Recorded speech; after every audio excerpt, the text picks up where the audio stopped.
नमस्ते बेटे। नमस्ते गोयल साहब। बेटा आपसे कुछ बात करनी थी। जी आइए ना, बैठिए। जी आइए।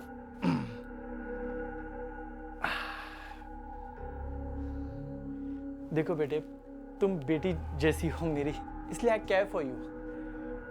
समझ सकता हूँ कि कितना मुश्किल टाइम है इस वक्त तुम पर, लेकिन जो कुछ भी हुआ इस घर में, उसमें तुम कहाँ खुश रह पाओगी? वो सब याद आता होगा ना रोज। बेटे बेच डालो इस घर को। हाँ, क्योंकि जब तक यहाँ रहोगी ना, वही सारी चीज तुम्हें परेशान करेगी। और मैं तुम्हें बेस्ट प्राइस दिलाऊंगा, एकदम बेस्ट प्राइस, है ना? डबल प्राइस मिले। हाँ। ये घर बहुत कीमती है, आप मुझे उतनी कीमत नहीं दिलवा पाएंगे। इस घर में मैं पहली बार दुल्हन बनकर आई थी। मेरे सास ससुर ने एक एक पैसा बचाकर इस घर को बनाया था। सॉरी गोयल साहब, ये घर बिकाऊ नहीं है। नहीं नहीं, कोई बात नहीं, कोई बात नहीं। नमस्ते जी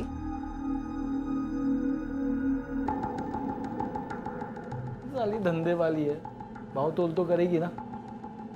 मान जाएगी, मान जाएगी, मैं संभाल लूंगा। हो जाएगा, हो जाएगा। सर, तामले की फैमिली ने उसके रंगीन मिजाज के चलते काफ़ी पहले से उससे सारे रिश्ते तोड़ लिए। उनका कहना है कि उसके कई औरतों से रिश्ते थे। तामले को हॉस्पिटल में मिलने जाने से पहले कविता इसी बैंड्रा वाले घर में आई थी। वहीं से उसे पता चला कि तामले हॉस्पिटल में है, तो कविता सीधा वहीं से हॉस्पिटल चली गई। ओह, यानी जिन औरतों से तांबले के रिश्ते थे, उनमें से कविता भी एक हो सकती है। तभी वो हमें नहीं बताना चाह रही थी कि घटना की रात वो कहाँ थी।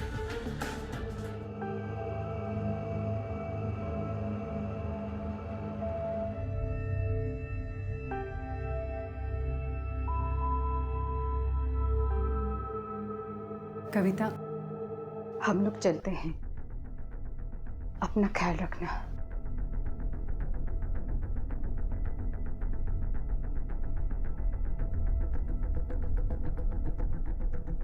सर, बिना कोई क्लू या स्ट्रॉन्ग मोटिव के रविश ही बचता है आगे बढ़ने के लिए। सर, हो सकता है कि उसी के किसी दुश्मन का ये काम हो। अगर ऐसा है तो उसका कोई करीबी दोस्त जरूर जानता होगा कि ये दुश्मन कौन है।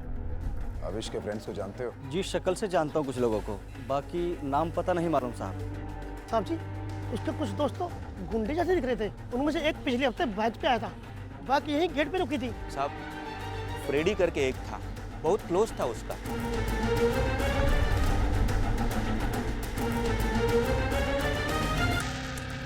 यस सर, रविश और मैं काफ़ी अच्छे फ्रेंड्स थे सर। कॉलेज के टाइम से ही हम काफ़ी क्लोज थे एक दूसरे के सर। पर मुझे अभी यकीन नहीं हो रहा कि रविश मर चुका है। अगर ऐसा था तो अपने बेस्ट फ्रेंड की पत्नी को तसल्ली देने जाने की जरूरत भी महसूस नहीं हुई तुम्हें?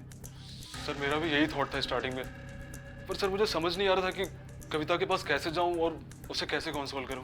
क्यों, ऐसा क्या था? अभी तो मिले थे उससे पिछले हफ्ते अकेले। बाकी यही गेट पे रुकी थी। वो शायद रविश का वेट कर रहा था। रविश तो नहीं आया, कविता आई थी। आपस में कुछ बात हुई। बात तो मैंने नहीं सुनी साहब, पर वो दोनों खुश नहीं थे। अकेले? इसका क्या मतलब? सर, रविश की तरह कविता भी मेरी अच्छी फ्रेंड है और उसने मुझे खुद कॉल किया था। और सर, ऐसा कुछ नहीं है कि मैं उससे छिप के मिला था। सर, मैं उसे बिल्डिंग के सामने मिला था। सर, वो क्या है कि रविश के बारे में कविता से कुछ बात करनी थी। क्या बात करनी थी? सर, रविश अपनी लाइफ में बिल्कुल सीरियस नहीं था और सर वो कोई जॉब भी नहीं कर रहा था। तो सर, कविता इन सब बातों को लेकर काफी परेशान रहती थी। तो सर, कविता ने मुझसे खुद कहा था कि इन सब बातों को लेकर रविश से मैं एक बार बात करूं। कल रात कहाँ थे तुम? सर, कल रात मैं अपने घर पे था। आप चाहे तो मेरी बीवी से पूछ ले। घर पे था ही? हाँ सर।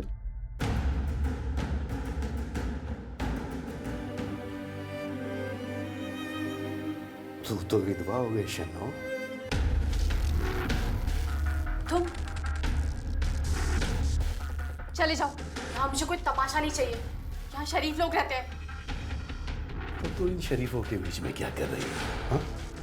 नीचे आ, मुझे तुझसे कुछ जरूरी बात करनी है, समझी? चल नीचे आ।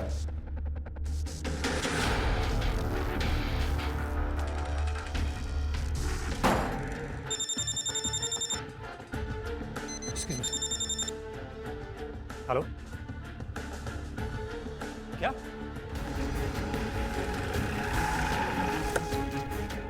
राम साहब, क्या हुआ था? सर एक अजनबी आदमी कविता जी से यहाँ पे बात कर रहा था।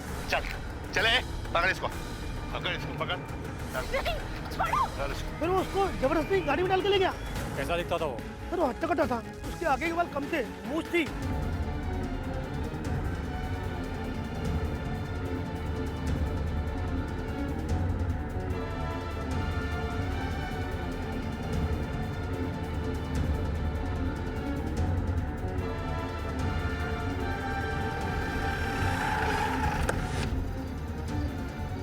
सर खबरियों ने वो अड्डा यहीं के एड्रेस पर बताया था। चारों तरफ नजर रखना, चौकन्ने रहना सब।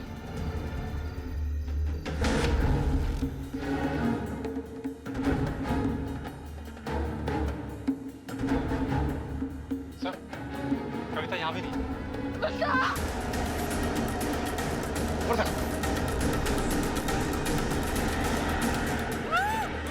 ए, चल छोड़। सर वो यहाँ पे है।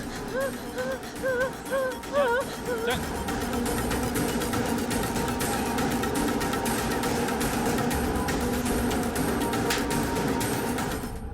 वो आदमी सब, उसे मैं अंकल कहती थी। अनाथ आश्रम से निकलने के बाद उसी के साथ रहती थी। धंधा करवाता था सर जबरदस्ती मुझसे, इसीलिए मैं 18 साल की उम्र में उसके यहाँ से भाग गई। अपना नाम, अपनी पहचान सब बदल दी मैंने। बहुत मुश्किलें झेली मैंने। फिर काम की तलाश में बैंड्रा के एक सैलून में जा पहुंची। कविता ध्यान से देखना, मैं जो स्टेप बता रही हूँ।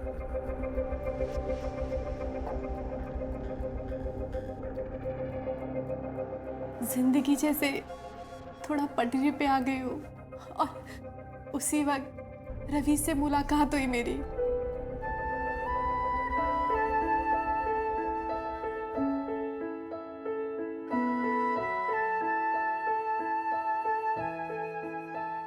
और हम दोनों ने शादी कर ली। तामले कब मिला तुम्हें? शादी के पहले या शादी के बाद? शादी से पहले रवीश अपनी जॉब को लेकर बहुत डेस्परेट थे, जो कि उन्हें मिल नहीं रही थी। इसीलिए इतने सालों बाद मैं तामले से मिली। तामले साहब, अगर आप रवीश की कोई जॉब लगवा देते हो, बड़ी मेहरबानी होती है आपकी। ठीक है, मैं अपने पहचान वाले से बात करूंगा। Thank you so much. आप आराम करिए, मैं इधर ही बैठी हूँ। हाँ, मुझे लगा कि शायद वो रवीश को कोई काम दिला दे। तो इसमें छुपाने वाली कौन सी बात थी? अंकल जिन लोगों को मेरा खिराक बनाकर लाया करते थे, उन्हीं में से एक था तामले। बस इसीलिए मैंने आप लोगों को नहीं बताया। हम सबके जीवन में ऐसी कुछ सच्चाइयां होती हैं जिन्हें हम समाज और अपनों द्वारा अस्वीकार कर दिए जाने के डर से छिपा कर रखते हैं। लेकिन इन हालात में जहां पुलिस उसके अपने परिवार के साथ हुए इतने बड़े हादसे की सच्चाई को सामने लाने के लिए दिन रात एक कर रही थी, वहां उसका खुद से जुड़ी सच्चाई को छिपाना गलत था। फिलहाल पुलिस ने कविता की बात पर यकीन कर लिया, लेकिन क्या कविता वाकई सच बोल रही थी? कविता का यह अपहरण कहीं किसी दूसरी प्लानिंग का हिस्सा तो नहीं था जिसे वो इस अंकल के साथ मिलकर अंजाम देना चाहती थी?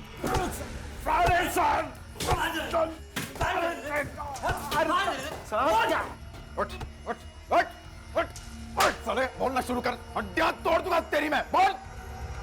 आपको जो करना है कर लो, बेल तो मुझे मिल जाएगी। इस बार तुझे बेल नहीं मिलेगी, क्योंकि अपनी औकात से बड़ा हाथ मार लिया है तूने। जब कविता की किडनैपिंग के साथ साथ 3 मर्डर के चार्ज लगेंगे ना तुझ पे, तो मुंबई का कोई लॉयर तुझे बेल नहीं दिला पाएगा। मर्डर? सर मैंने कोई मर्डर नहीं किया है। रवीश को उसके साथ तो मैं जाने की हिम्मत ही नहीं करता, तो उसके सामने तो मैं उसका खून कैसा करूंगा? क्यों, ऐसा क्या किया तो उसने तेरे साथ? मैंने किया क्या? मार क्यों रहे हो तुम लोग? सुन बे, अब तक जो तेरी शन्नो थी ना, अब वो मेरी कविता है, मेरी बीवी। आज के बाद उसकी तरफ आंख उठा के भी देखी ना, तो तुझको यहीं पे फाड़ कर रख दूंगा साले, समझा तू? दिमाग से एकदम एड़ा था साहब वो। Freddy,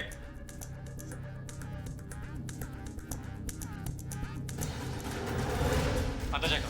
yes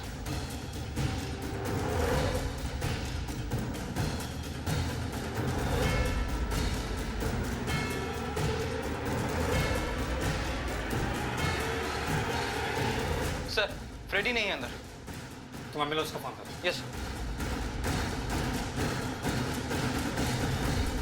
hello, control room. Smart बनते हैं, स्मार्ट बनते हैं। क्या चक्कर था फ्रेडी, क्या चक्कर था? भाग क्यों रहा था हमसे? भाग क्यों रहा था हमसे? बोल बोल।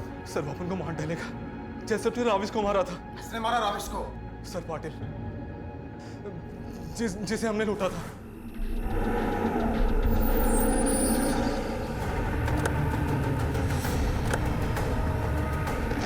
कौन है तुम? कौन है? छोड़ बैग मेरा, बैग छोड़।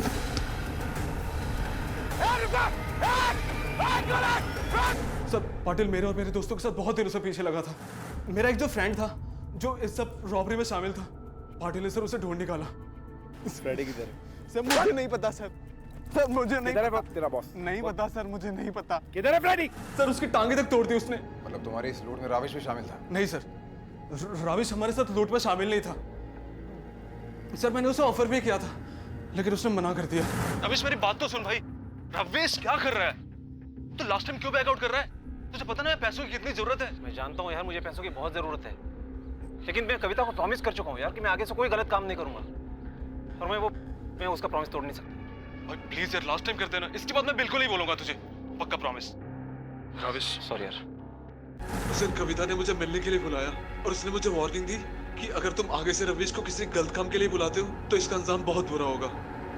कसली रॉबरी साहब, मेरे साथ कोई रॉबरी नहीं हुई और ना ही मैंने कोई कंप्लेन किया। चलिए अपने वकील को तो आप लेके आए गए हैं, ऐसा करते हैं आपके अकाउंटेंट को हम बुला लेते हैं अकाउंट स्टेटमेंट के साथ। पता चल जाएगा कि उस दिन की सेल का पैसा बैंक में जमा हुआ था या नहीं।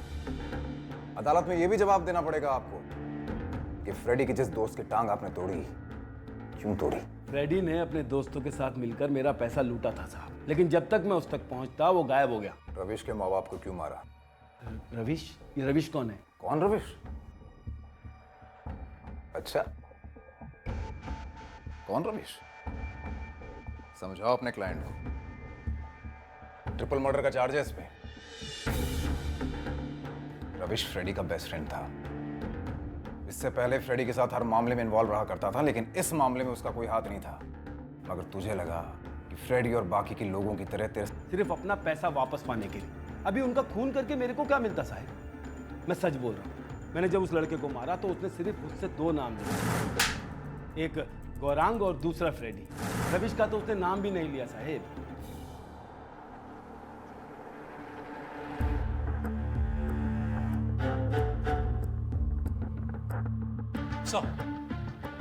गौरांग और उस ग्रुप के सभी लड़कों से बात की सर। उनमें से किसी ने भी पाटिल को रविश का नाम नहीं बताया था, और पाटिल और उसके आदमियों के बारे में भी पता किया सर। जिस रात वो मर्डर हुए थे उस रात तो उस एरिया के आसपास उनमें से कोई भी नहीं था।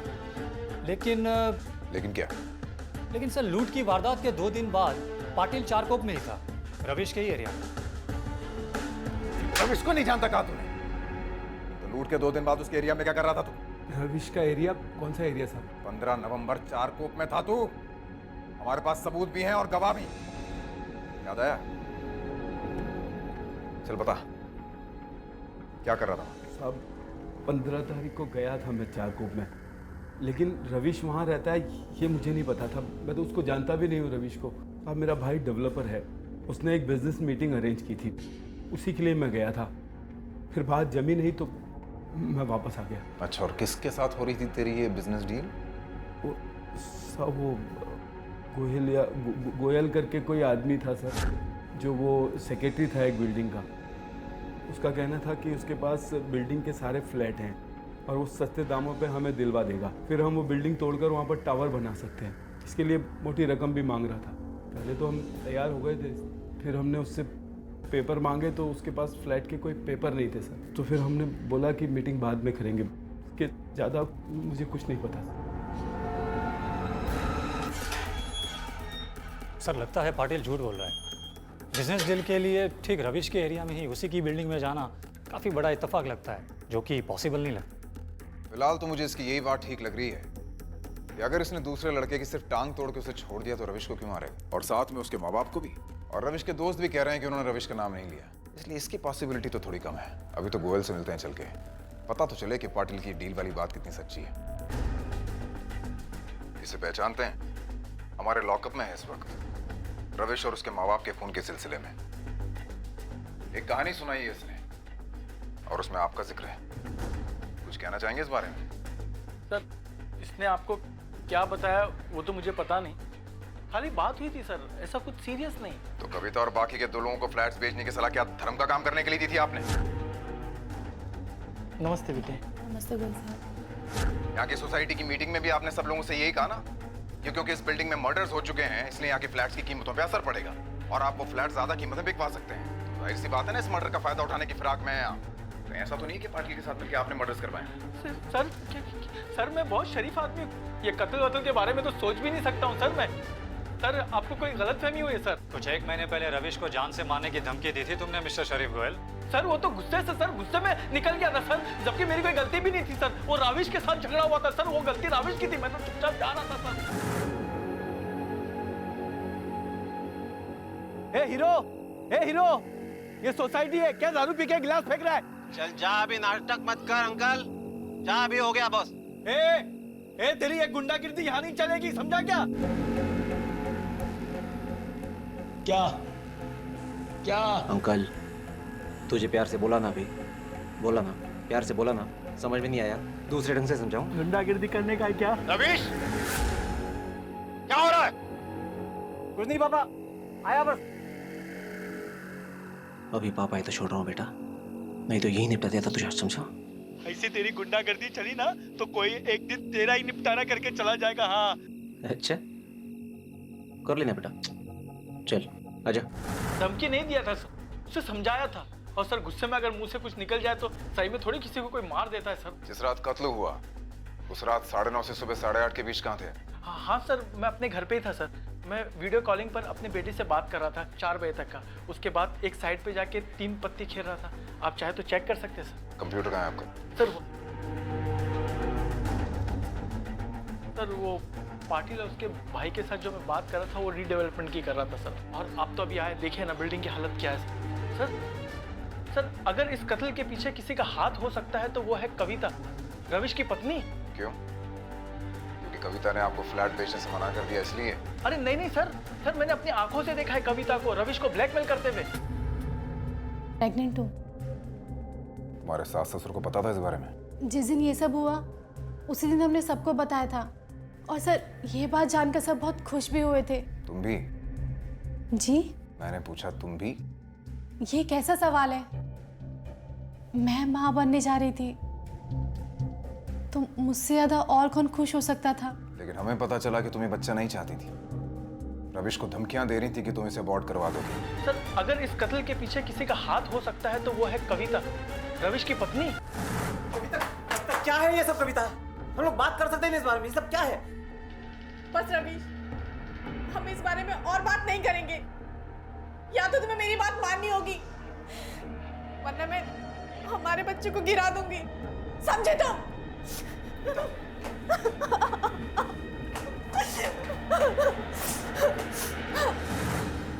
हाँ सर, मैंने रवि से ऐसा कहा था क्योंकि वो और उसके दोस्त मिलकर कुछ प्लानिंग कर रहे थे। सर मुझे नहीं पता क्या प्लानिंग कर रहे थे, पर कुछ तो गलत कर रहे थे।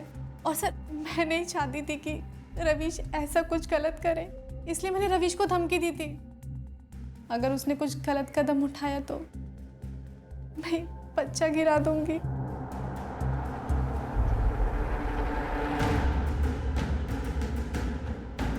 मुझे ये बेचना है, इसका कितना मिलेगा? चेक करते हैं।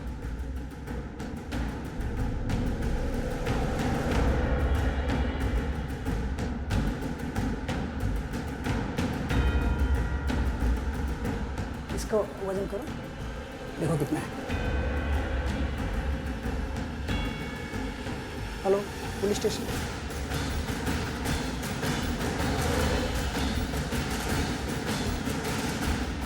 उसके साथ और भी जेवर थे ना, वो नहीं बेचना तुम्हें?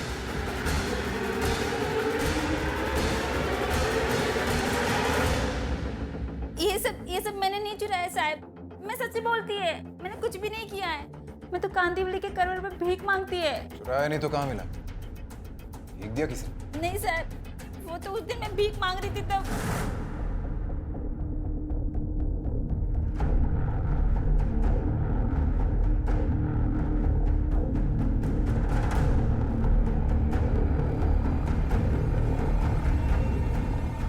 इस औरत ने ये बैग फेंका, उसे पहचान सकती हो? नहीं सर, मैं उसका चेहरा नहीं देख पाई सर। लेके जाओ उसे। नहीं सर, मैंने कुछ भी नहीं किया सर, मैं सच्ची बोलती है सर, मैंने कुछ। तो सिरा तक हमारे हाथ में नहीं आ रहा है। अब कैसे पता चलेगा कि बैग फेंकने वाली औरत कौन थी? हो सकता है कि सर वो कविता ही हो। बिल्कुल हो सकता है। वॉचमैन ने हमें ये बताया कि उस रात बाहर से कोई भी अंदर नहीं आया और ना ही उसने कोई आवाज सुनी। इससे यही लगता है कि वो जो कोई भी है बिल्डिंग के अंदर का ही आदमी, वरना शर्माज ना तो इतनी रात उसके लिए दरवाजा खोलते और ना ही उसका दिया हुआ कुछ खाते। एक काम करो, उस बिल्डिंग के हर आदमी और फैमिली का सेल लोकेशन निकलवाओ जिसका रविश और उसके माँ बाप से कोई संबंध है, और ये भी पता लगाने की कोशिश करो कि वो बैग फेंकने वाले इंसिडेंट के वक्त मंदिर के आसपास कौन था। और एक काम करो, एक टीम को कविता के एरिया में भेजो और सारे मेडिकल स्टोर से ये पता लगाने की कोशिश करो कि जो सेडेटिव्स हमें विक्टिम्स की बॉडी से मिले थे, क्या वो कविता की बिल्डिंग से खरीदे थे किसी ने? अब तक सामने आई हर बड़ी छोटी पहेली को हल करने के बाद ये पहली बड़ी कामयाबी थी जो इन्वेस्टिगेटिंग टीम के हाथ लगी थी।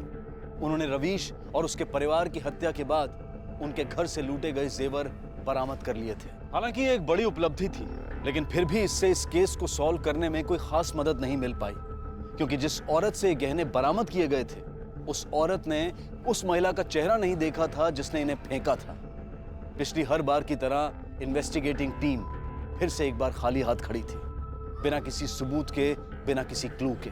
लेकिन ये एक सोच थी, या यूं कहिए कि पुलिस की एक गट फीलिंग थी कि इस घटना को अंजाम देने वाला कोई बाहरी व्यक्ति नहीं बल्कि उसी बिल्डिंग का कोई है।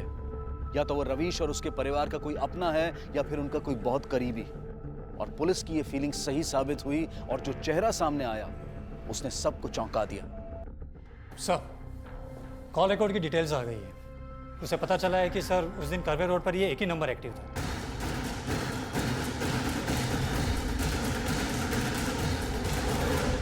सीधा सवाल करता हूं, सीधा जवाब देना। रविश और उसके माँ बाप को क्यों मारा? मैंने मारा? क्या बोल रहे हैं आप? झूठ मत बोलो। 17 तारीख को एक औरत ने रविश के घर से लूटी कैश और ज्वेलरी कांदीवली के गणेश मंदिर के पास पड़े डस्टबिन में फेंक दी थी। जो वहां बैठी भिखारन ने देख लिया, मगर वो उस औरत का चेहरा नहीं देख पाई। हमें वो बरामद हुआ है। ये तुम्हारे फोन रिकॉर्ड से भी ये पता चलता है कि जिस वक्त वारदात हुई तुम्हारा फोन गणेश मंदिर के आसपास था, मतलब ऑब्वियसली तुम वहां थी। सर, मेरे फोन की लोकेशन मंदिर? सर, मैं मंदिर से 3 दिन जाती हूँ वीक में। सर, मैंने कुछ भी नहीं किया है। और दूसरा सबूत, ये नशीली दवा तुम लेती हो? हाँ। यही नशीली दवा रविश और उसके माँ बाप के ब्लड में मिली है। एंटी डिप्रेसेंट है ना ये। तुम्हारे डॉक्टर ने प्रिस्क्राइब की थी ना तुम्हें ये, और कत्ल के 2 दिन पहले तुमने इसी एरिया के मेडिकल स्टोर से खरीदी थी ये। सच है कि नहीं? सर, मैं मानती हूँ, मैं डिप्रेशन की दवाइयाँ लेती हूँ। वेडनेसडे, थर्सडे, फ्राइडे मंदिर भी जाती हूँ। पर सर, मैंने रविश को नहीं मारा। सर, मैंने किसी को भी नहीं मारा। लेकिन 17 नवंबर को ना वेडनेसडे था, ना थर्सडे था, ना फ्राइडे था, फिर भी तुम गई थी, जो कि तुम नहीं जाती हो। जाहिर है ना कि तुम भगवान के दर्शन करने नहीं गई थी, अपने पाप धोने गई थी वहां। इसीलिए लेने आए तुम्हें। ये क्या उसे? एक मिनट सर, उस दिन मंडे था और मैं मंडे को मंदिर नहीं जाती हूँ, मैं घर पर ही थी और मेरा फोन।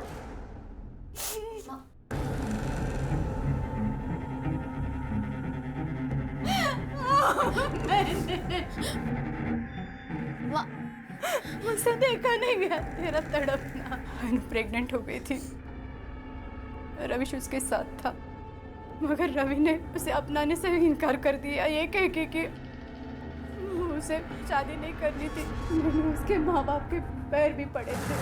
देखिए, वो बच्चा रवीश का है या किसी और का, ये सब हम नहीं जानते। अरे गलती आपकी बेटी से हुई है ना, तो उसकी सजा हम क्यों भुगते? नहीं बस बहुत हो गया, अब आप जाइए यहाँ से, माफ कीजिए। जो भी हुआ भगवान की मर्जी समझकर मैंने मान लिया और बच्चा गिरा कर अनु की शादी कर दी। और वो शराबी निकला, रोज मारता था इसे। और उस दिन अनु, क्या हुआ बेटा? क्या हुआ बेटा? क्या ढूंढ रही है? क्या चाहिए तुझे? अरे बोल तो सही बेटा, क्या चाहिए तुझे? अरे अरे देख अनु, क्या कर रही है तू? पागल हो गई क्या तू? छोड़ दे।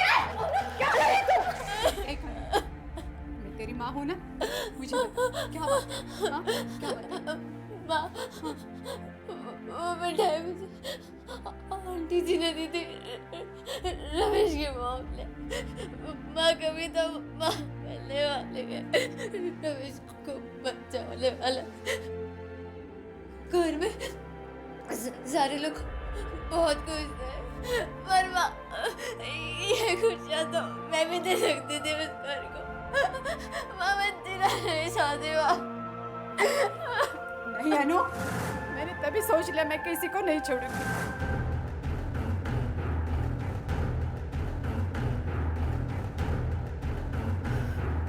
बहन जी, गर्मा गर्म खीर लाई हूँ। अरे वो किस खुशी में भाई?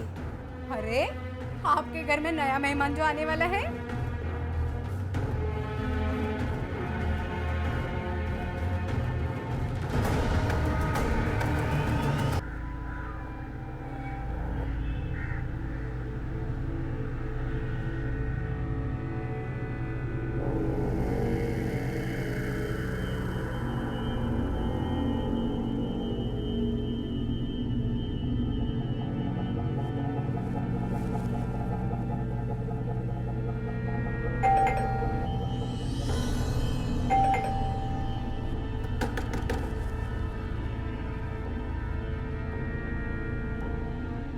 चाबी।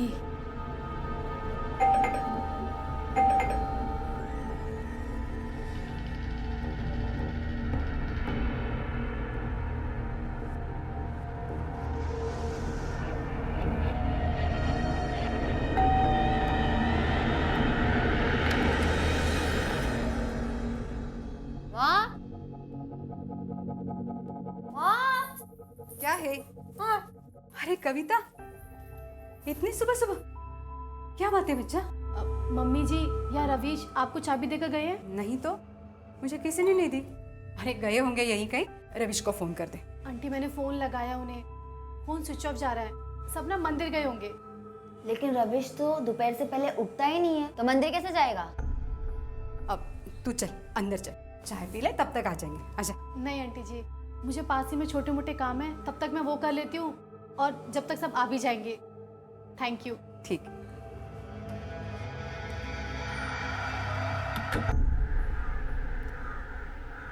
और भैया कितना टाइम लगेगा? बस हो गया मैम, अभी हो गया। मैडम जब तक आप ये रजिस्टर ले लो, इसमें आपका नाम और नंबर लिख दीजिए। पुलिस वाले पूछते हैं हम लोगों को।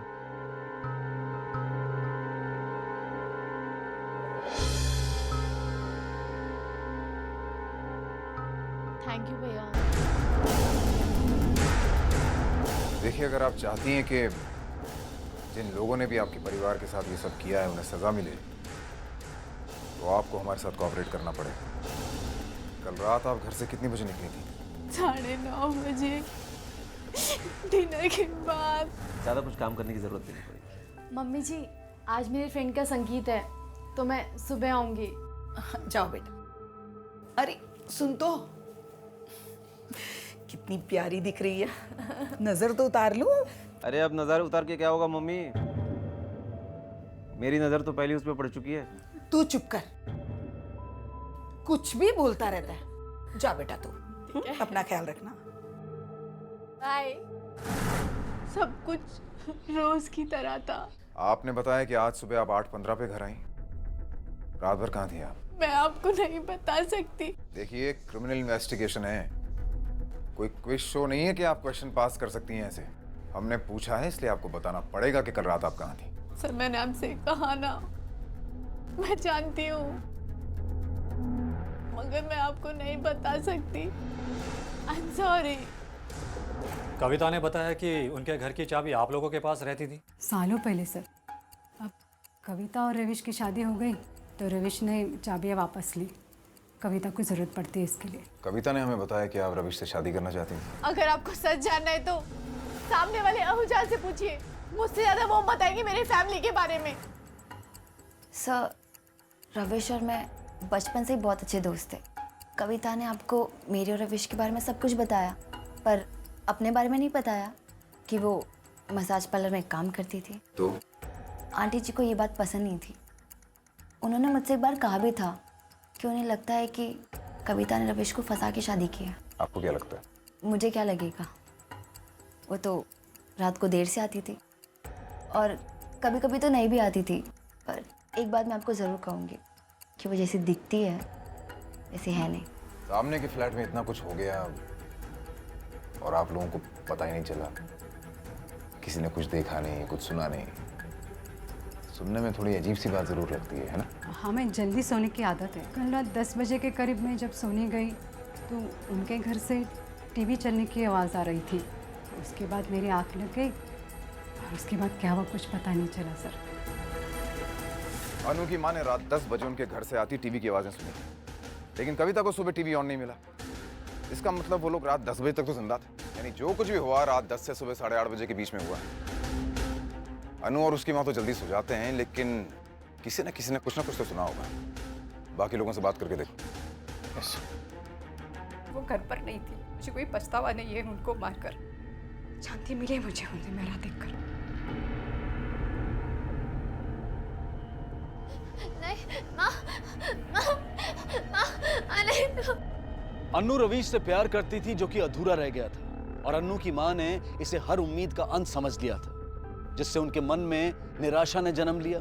निराशा ने नफरत को पैदा किया और इसी नफरत ने उन्हें 3 इंसानों का कातिल बना दिया। दूसरी तरफ कविता ने अनाथ होकर भी जिंदगी से लड़कर अपना प्यार, अपनी खुशियों को हासिल किया, लेकिन तकदीर ने उससे वो सब कुछ छीन लिया जो उसने हासिल किया था, जो उसने पाया था। उसका परिवार, उसका पति, सब कुछ। लेकिन फिर भी उसने उम्मीद का दामन नहीं छोड़ा और 6 महीने के बाद कुदरत ने उसे फिर से जीने का मौका दिया। उसके बच्चे ने उसके जीवन में वो रंग फिर से भर दिए जो उस हादसे की वजह से कहीं खो गए थे। नाउम्मीदी का अंधेरा चाहे कितना भी गहरा क्यों ना हो, लेकिन इतना गहरा कभी नहीं हो सकता कि उम्मीद की किरण को रोक सके। जरूरत है तो अपने आप पर यकीन रखने की। इसी विचार के साथ अब मैं अनूप सोनी आपसे विदा लेता हूं। फिर मुलाकात होगी अगले एपिसोड में जुर्म की एक और कहानी के साथ। तब तक अपना और अपने परिवार का ख्याल रखें और देखते रहें क्राइम पेट्रोल डायल 100। सबक एक को सीख हम सबको। जय हिंद।